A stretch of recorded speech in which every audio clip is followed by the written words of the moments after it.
अस्सलाम वालेकुम friends, Ajmal Canada से आज की वीडियो में स्पेशली एक टॉपिक के साथ कि आईआरसीसी ने एक अच्छा काम शुरू किया है और वो ये है कि टेम्पररी रेजिडेंट वीजा की जो रिफ्यूजल होगी उसके साथ एक्सप्लेनेशन भी दिया करेगा। एक बड़ी अच्छी डेवलपमेंट है और मुख्तसर वीडियो में आज इसका थोड़ा सा बैकग्राउंड और इसका इंपैक्ट दोनों चीजों का जायजा लेंगे।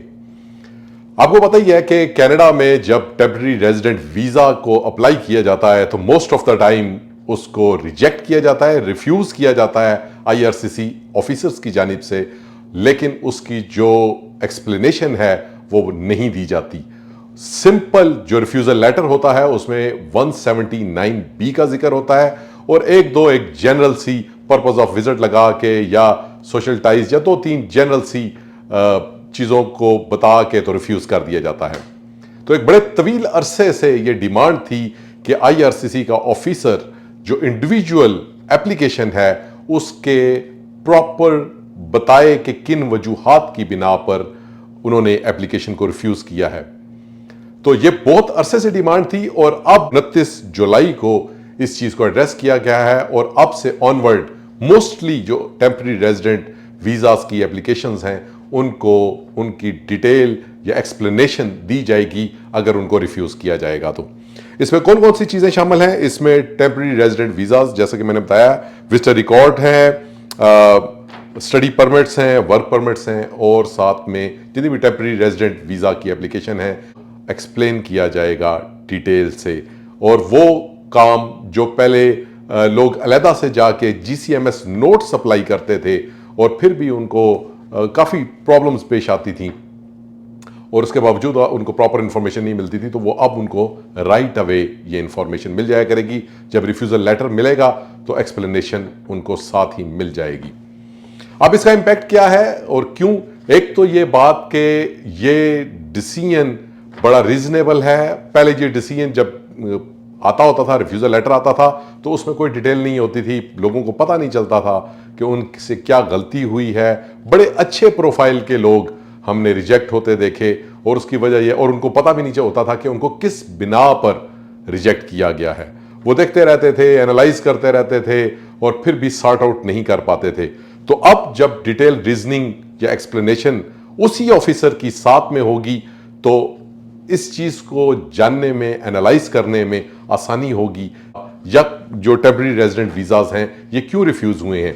जो आईआरसीसी की एक्सप्लेनेशन है या आईआरसीसी ने जो अपने ऑफिशियल वेबसाइट पे लिखा है मैं बताता हूं।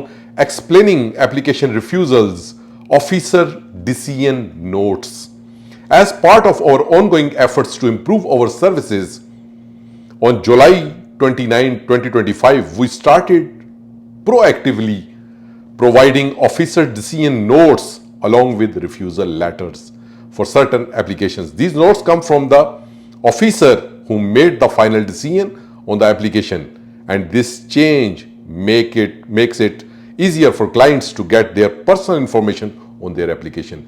तो ये एक अच्छा स्टेप है, एक अच्छी डेवलपमेंट है, क्योंकि जब आपको अपनी वीजा एप्लीकेशन में या अपनी टेम्पररी रेजिडेंट एप्लीकेशन में यह पता चल जाता है कि इस चीज की वजह से आपकी वीजा एप्लीकेशन रिफ्यूज हुई है, तो आप उसको आइडेंटिफाई करके उसको करेक्ट कर सकते हैं। उसको आपको पता चल गया कि अगर आपके फाइनेंशियल एसेट्स कमजोर हैं तो फाइनेंशियल एसेट्स को बेहतर करके आप उसको इंप्रूव कर सकते हैं और दोबारा लगा सकते हैं और दोबारा आप उसमें अप्रूवल ले सकते हैं। जब पहले पता ही नहीं चलता था कि क्या पर्टिकुलर, क्या स्पेसिफिक रीजन है जिसकी वजह से वीजा एप्लीकेशन उनकी रिफ्यूज हुई है, तो उसको फिर वो 2-2, 3-3, 4-4 दफा अप्लाई लोग करते थे, लेकिन उनको चूंकि पता नहीं होता था कि कौन सी प्रॉब्लम है, कौन सा इशू है, और उसकी वजह से दोबारा वो रिजेक्ट हो जाते थे, तीसरी दफा रिजेक्ट हो जाते थे।